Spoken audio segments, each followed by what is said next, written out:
closes out. We have 12 or never gets away immediately. Twin Turbo moving up Arias. Now is Grand Affair, Macedonian, Golden Song, Angie Gray. Then followed by Makisig, Sordo War, Scud, Missile, and Forever Young. Grand Affair by about 2 lengths.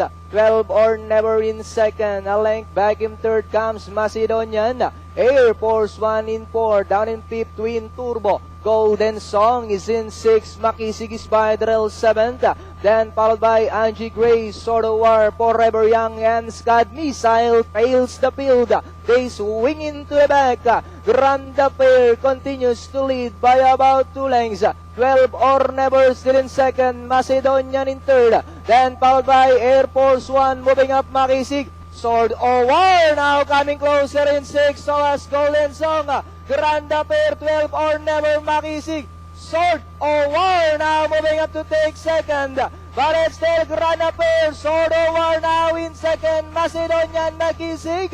Grand Affair, Sword or War is sorry outside. Macedonian, Makisig in fourth. As they come down at the last 200. Grand Affair still in front by about 2 lengths. Sword or War in second. Makisig, Macedonian. But it's still Grand Affair. Sword or War is sorry outside. Grand Affair, Sword or War is sorry outside. Entering the finish line is a close finish. Grand Affair, Makisig,